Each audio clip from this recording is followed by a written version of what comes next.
Mais sur l'Église, en passant par la politique, la justice, le fait social, mais aussi l'international et bien sûr le sport. Bienvenue à cette grande édition du journal Rétrospective.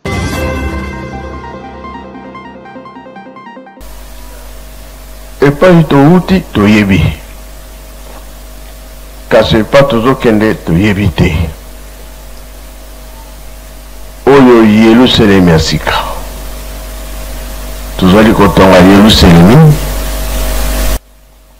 Tata Nzambe abosa na rate na bao bazosalela na solo. Bongo te. Kola batindi biso totonga Yerusalemi. Tomi pesa liboso pasi bisengole ya rabo sima. Ezali boye a programme nyonso bazali ko pesa biso to salela. Denge tozotonga Yerusalemi. Bolembo ezali komona na kasi tozobongisa nde makambo. O ezali ke pasi ezali kasi tosimba kaka likambo moko na 5 mois awa na nkamba emonanaki carte d'Afrique oyo bazalaki na pembeni ya papa mpaka mpapa alobaki likambo na biso ezwi nzela yango wana tozosimba makambo oyo bamboka baville bacentre ekozala ebele kasi oyo batangi Yerusalemi likambo mokebe ya monene oyo ezali ke ya moto mwindo pasi oyo bakoko bamonaki pasi oyo batata bamama bamonaki ebiso bana sikoyo bapesi biso ntango ya botongo ya Yerusalemi kamo tosimba ngo makasi tosilisi na kombo tata mwana pe tata Molimo Santo. Amen. Le 7 septembre 2024, la paroisse communale de Kingabwa, commune délimitée, était en effervescence suite à l'inauguration de la latrine moderne construite par le fidèle de cette paroisse. Ceci pour effectuer la promesse faite à sa divinité, Papa Simon Kimbangu Kiangani, depuis 2021. Supervisé par le secrétaire provincial de la ville de Kinshasa, le pasteur Évariste Kabeya. Quant à la cérémonie promptement dite, le pasteur Ngoyi Munzaza a procédé à la lecture du psaume, psaume 127, verset 1. S'en est suivi le mot de circonstance lu par le secrétaire communal, le pasteur Mafou Ebien. Ekokeli tango, tosilisi yango, lokola yo ozali mopakolami ya Nzambe awana enguma ya Kinshasa, oya kofongola yango. Na pokwa ya lelo tango okosolola na Nzambe na biso oyebisa ye ete apesa biso likanisi moko boyokani bozwi mpo tosala lisusu misala koleka na jeunesse ya paroisse ya Kingabwa na commune ya Limete. Le pasteur communal, le révérend Bamatuila Joseph, s'est exprimé aussi. Biso nde toye kosilisa na nzela ya ba jeune oyo bamipesi mbeka butu moi baza kolala awa na lobaki te papa Kingabwa commune industrielle. Mais bana Kingabwa bango nyonso ba chômeur. Papa mokonzi avela Kinshasa na nzela ya secrétaire provincial bolele la biso ete tango Salomo atongaki ndako ya tata Nzambe tango tata Nzambe asepelaki Salomo asengaki kaka mayele. Mena sima ya mayele buke Salomo banda lelo bakonzi nyonso o bakoya kotamsa Israel na baleka baleka na bakoya sima ekuzana mokonzi moko ta kokoka na bozwi na yo Salomo. La coupure du ruban symbolique était fait par le secrétaire provincial de la ville de Kinshasa, le révérend Évariste Kabeya. Kamboyo ezali kambo ya lelo te. Likamboyo ezali likambo ya kala. Po ete topesaki déjà promesse epai ya tata Molimo Santo ete sengeli topesa ye totongela ye ndako ya kobombama oyo tobengi ete latrine. Nzambe na biso Ce que c'est au PC Likam, il y a Azako Zela, Azako Talela. Ravis de ces chefs-d'œuvre, les fidèles de Kingabwa sont passés à tour de rôle pour son appréciation. À la fin, quelques-uns parmi eux se sont livrés à la presse. Nado féliciter ma jeune, oya Kingabwa, na musala makasi, oya tosali awa. Et puis tata siko kubangu gangani, abo sala bango te ma jeune alimete Kingabwa. Papa tozali ne sengo moko ya munene ya kosakana te na Kingabwa. Bamba te tozwaki ratine te tozwaki okoya bazoba. Lelo yo tata nzambe afungoli elaka nde kokani. Yango toye kofungola tine na biso, yango tozali esengo makasi. Likanisi naza nango boye kati na ngo esika soki tobateli yango te ekozala mwa pasi. Bamba te balatine esalamaka nango. Latine ekosalama yo na kati ya latine ekolia. Mais soki atraite eza te latine ekoumela te.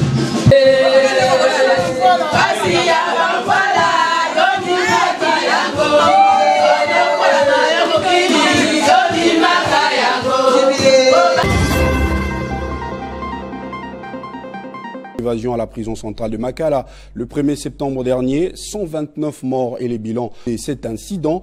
Les gouvernements congolais a quant à eux lancé ce samedi 7 septembre un appel aux familles et aux proches des victimes qui étaient incarcérés dans ces centres pénitentiaires de rééducation de Kinshasa de se rendre à la morgue des hôpitaux du camp Kokolo et du camp Tchachi afin de procéder à l'identification des corps. Et c'est le ministère de la Justice qui a rendu public cette information.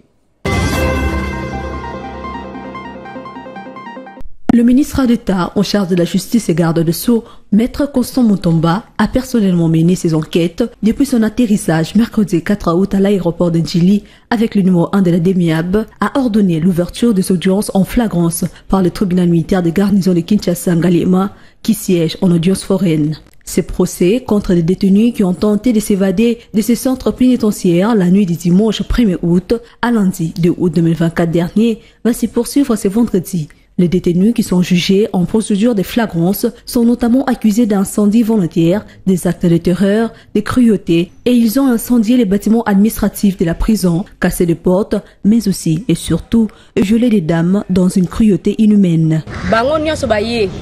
Bayibi biso bambongo ba téléphone bilamba wana babini bazongi lisusu netero sa sabino pena awato violer bino. Pour la partie défenderesse, le procès doit avoir lieu et en flagrance parce que les faits sont constants. D'après Maître Michel Bafta, avocat au barreau de Kinshasa Matete, ce procès doit suivre son cours normalement et non se tenir avec précipitation. Au moins une trentaine de prévenus seront devant le tribunal militaire de garnison de Kinshasa-Ngalema. Signalons que le directeur de la prison centrale de Makala est suspendu de ses fonctions et un mandat d'arrestation est lancé contre l'ancien directeur du CPRK. Notons également que des enquêtes se poursuivent pour arrêter les commanditaires de cet acte ignoble.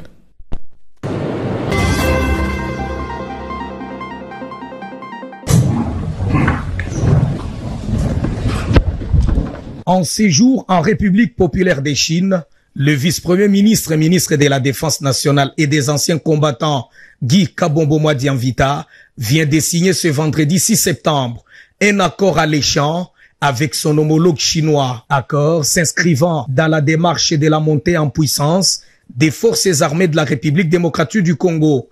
Un accord qui vient aussi renforcer l'échange d'expériences entre les deux armées sœurs en formation et fourniture des équipements militaires. Dans sa stratégie, le chef de l'outil de la défense, Guy Kabombo Mwadiamvita, multiplie encore des partenaires et des stratégies pour répondre aux attentes du commandant suprême, Félix Antoine Tshisekedi Tshilombo, et seul du peuple congolais, surtout dans la partie est du Congo, où cet accord jouera un grand rôle technique pour les succès des opérations sur terrain des forces armées de la République démocratique du Congo. C'est avec un décalage de 8 heures que se tient le FOCAC à Beijing, 8 heures de plus depuis que la Chine a annoncé plus de 50 milliards de dollars pour l'Afrique. Dès l'ouverture, le 4 septembre, le président Xi Jinping a fait des annonces majeures pour le continent, notamment une exemption de droits de douane pour toutes les catégories commerciales aux pays le moins avancés ayant des relations diplomatiques avec la Chine, parmi lesquels figurent 33 pays d'Afrique. La mise en œuvre d'une stratégie de coopération dans le cadre de l'initiative de sécurité globale, celle-ci passera par l'assistance militaire, la formation de semi-militaires et de 1000 policiers et l'invitation de 500 jeunes militaires africains à visiter la Chine. Avec ces annonces et tout ce que réalise le pays, la Chine confirme sa volonté de maintenir sa position de premier partenaire commercial du continent. Ce jeudi, la deuxième journée s'est déjà clôturée. La RDC, qui est représentée par son président de la République et un bon nombre de ministres, a signé en marge du FOCAC un mémorandum dans le domaine des ressources hydrauliques avec une entreprise chinoise pour la construction des centrales photovoltaïques et l'implémentation de parcs solaires dans les 24 mois prochains. Une vingtaine de chefs d'État et de gouvernement ont également participé à cet événement. Le 9e FOCAC, qui se tient du 4 au 6 septembre, est une plateforme de promotion des relations entre l'Afrique et la Chine. Ces assises visent à élargir le terrain d'entente, à renforcer l'amitié et promouvoir la coopération sino-africaine. C'est enfin arrivé. Le pays reçoit ce jeudi les premières doses de vaccins contre le Mpox qui proviennent du laboratoire pharmaceutique danois Bavarian Nordic. C'est le directeur général de l'Africa CDC qui a annoncé mercredi cette nouvelle. Selon lui, c'est 200 000 doses qui sont attendues. Jean Kasseya, directeur général de l'Africa CDC, a ajouté que les vaccins seront ensuite répartis entre Goma, Lubumbashi et la capitale congolaise.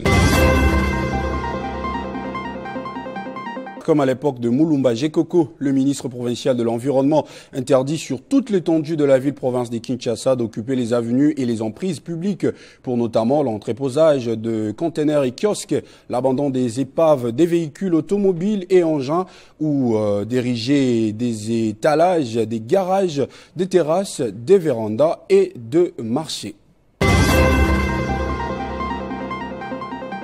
Nous n'avons pas des moyens suffisants pour faire face à cette épidémie. Le programme national de la nutrition Pronanut, avec l'appui de l'organisme World Vision, les vendredis 6 septembre 2024 dans la salle Garamba, l'immeuble du gouvernement commune de la Gombe. Plusieurs spécialistes en la matière ont pris part à cette matinée de sensibilisation et de plaidoyer. Dans son intervention, le représentant de World Vision, M. Serge Lungeli, a parlé de l'organisation et les objectifs de World Vision et la lutte contre la malnutrition.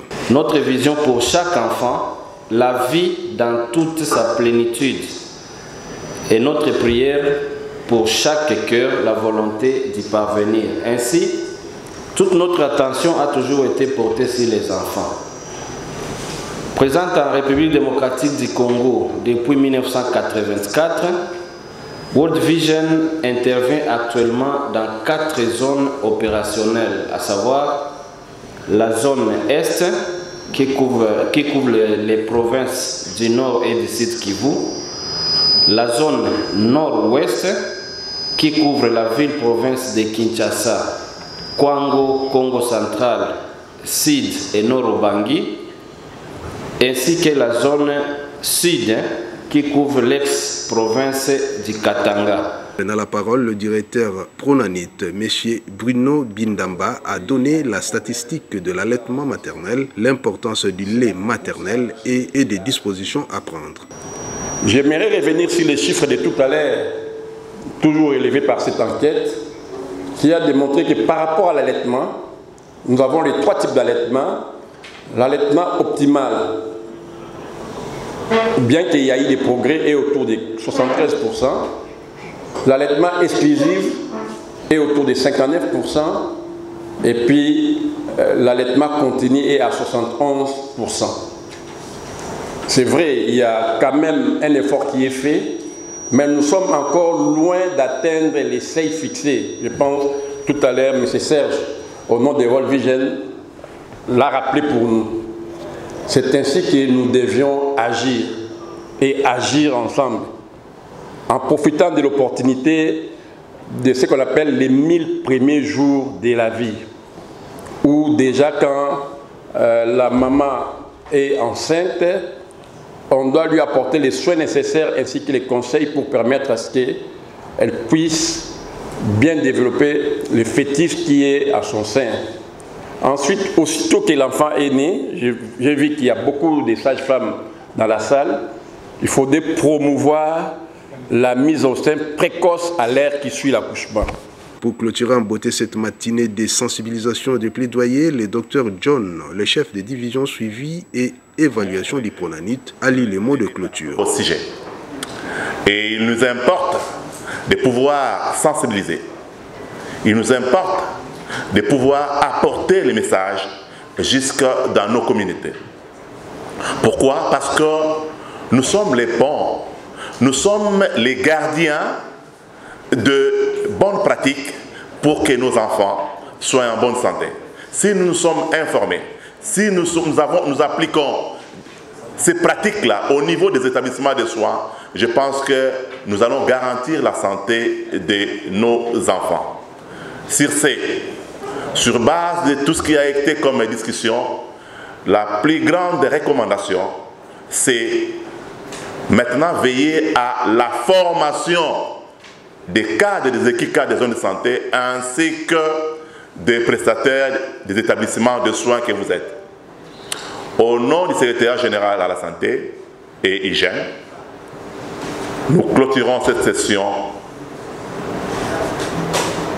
en ces termes et nous disons la séance est levée. Les chargés des communications du Pronanit et les chefs des divisions se sont livrés devant la presse. Les personnes qui sont en contact premier avec ces dames-là, ces mamans-là, ces femmes allaitantes-là, ces femmes à l'âge de procréer, qui sont censées avoir des informations, de bonnes informations sur l'allaitement maternel. C'est par ignorance, c'est par insuffisance d'informations, des fois même par manque d'accessibilité à cette information-là, que nos mamans ont du mal, que la communauté a du mal à continuer à pratiquer l'allaitement maternel au niveau de la communauté ou dans nos milieux.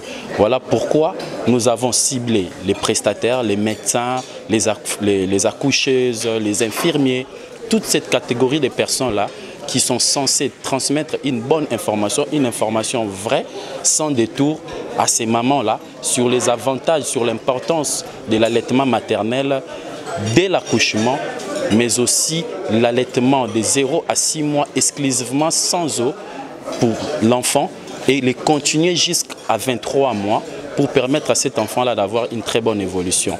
Tous ces enfants-là qui sont soumis à des lots, tous ces enfants-là qui n'ont pas bénéficié de l'allaitement maternel exclusif au sein, ils tombent malades. Et quand ils tombent malades là, vous voyez qu'économiquement nous avons déjà des problèmes. Ils ne sauront pas se faire soigner. Et quand ils ne savent pas se faire soigner, il y a le décès qui est là, il y a la mort qui est là, et la plupart de ces enfants-là tombent à malnutrition. Pourquoi? Parce que c'est un coût que de pouvoir prendre ces subsidies de maternelle. C'est un coût pour les ménages. Et quand les ménages ne savent pas subvenir à ces besoins-là, l'enfant tombe en malnutrition et le décès s'ensuit. Par rapport à tous ces enfants-là qui sont allaités excessivement au sein, ces enfants sont vigoureux, sont intelligents et sont prêts à devenir, c'est-à-dire très intelligents et puis rentables pour la communauté et le pays. Le risque d'avoir certaines femmes allaitantes. Rentrer directement à la maison.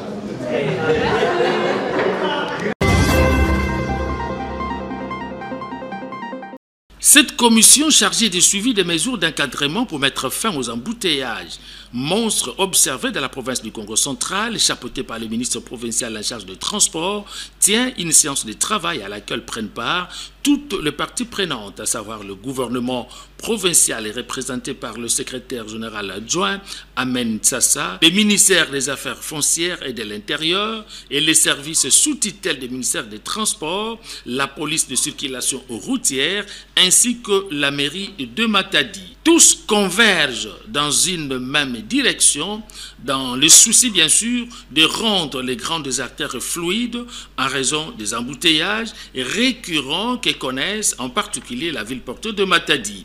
La direction à son excellence monsieur le ministre provincial il y a transport, il y a quelle décision Bakamara dans le conseil des ministres ya gouvernement ya ikele la Lutuadusu ya son excellence monsieur le gouverneur papa Grâce Kwanga Maswangi Bilolo kuna na réunion bakuzaka développer mambo emetadi la embouteillage l'embouteillage yana kutungisa beto mingi na Mbanza Matadi nzila national numéro 1 oyao bubu ya iba bisalu ya commission mekuza banda bene mona ke bafumu nyoso bafumu ya ministre transport nkele aya nyosi netwadi sa lukutaka nwango etuke na ministre ya affaires foncières ministre d'aménagement du territoire nkele représenté ministre ya ITP nkele représenté le ministre de l'Intérieur également représenté bafumu ya police ke awa bafumu ya Saint-Père na munu mosi mfumu Mbanza ya Matadi samu totala MP ba mambu nini kesalaka ke d'embouteillage savoir dans la Mbanza Matadi na national numéro 1 et puis nini betu foti sala samu na kumanisa ya imetala ba embouteillage betu ana Matadi et puis na nzila ya national numéro 1. Pour décongestionner le chef-lieu de la province du Congo central, quelques mesures urgentes sont prises. Nous devons insister, n'est-ce pas, sur la mesure, l'une des mesures qui a été prise par le maire de la ville, qui consiste à ce que le gros véhicule, n'est-ce pas, ne puisse pas entrer dans la ville de Matadi à partir de 22h. À l'entrée de MGT, nous avons dit que là aussi c'est un endroit où il y a beaucoup d'embouteillages inutilement et nous allons voir des comportements aussi de nos éléments de la police, parfois qui viennent pour la tracasserie et non pour faciliter la circulation routière. Si les emprises de l'État avec le phénomène de dépotage des ventes de Bilocost. La commission de suivi des mesures d'encadrement pour mettre fin aux embouteillages instituée lors du Conseil des ministres dirigé par le chef des études provinciales du Congo central et Grâce Kwanga Maswangi Bilolo tient mordicus à répondre aux nombreux cris de détresse de la population quant à la circulation aisée de véhicules dans la ville de Matadi. Il s'agit d'un scrutin joué d'avance. En Algérie, environ 24 millions d'électeurs sont aux urnes ce samedi 7 septembre pour élire le prochain président de la République. Cette présidentielle est sans véritable enjeu. Le chef de l'État sortant, Abdelmadjid Tebboune, est en effet considéré comme largement favori à sa propre succession. Âgé de 78 ans, il est soutenu par 4 formations politiques de premier plan qui ont scellé une alliance, parmi lesquelles l'ancien parti unique Front de Libération Nationale et les mouvements islamistes El Bina. Face à lui figurent des adversaires dans l'ombre. L'essor de cette élection a été scellé depuis le 21 mars dernier lorsque, contre toute attente, le président Abdelmadjid Tebboune avait annoncé la tenue d'une élection anticipée pour ce mois de septembre, alors que les votes devaient se dérouler normalement en décembre 2024. À l'issue de son premier mandat, les raisons avancées par les chefs de l'État pour justifier ces choix n'avaient convaincu personne et l'opinion publique était restée perplexe face à cette situation. Élu le 12 décembre 2019, au terme d'un scrutin massivement boycotté, Abdelmadjid Tebboune n'a pas hésité à brimer ses opposants et à restreindre la liberté de la presse dans son pays pour justement asseoir son pouvoir. Les rivaux du président sortant ont fixé leur discours sur les questions socio-économiques, jurant d'améliorer les pouvoirs d'achat et de redresser l'économie. Ils promettent aussi davantage la liberté d'expression s'ils sont élus, mais ils font office de figurants dans cette élection. Bien qu'aucune donnée officielle ne soit disponible, les analystes s'accordent à dire qu'une grande majorité de la jeunesse algérienne ne se rendra probablement pas aux urnes ce samedi 7 septembre. Désabusée par les processus électoraux, cette jeunesse qui constituait la base des manifestations de l'Irak réclamant un profond changement du système politique a perdu foi en la capacité des élections à apporter des transformations.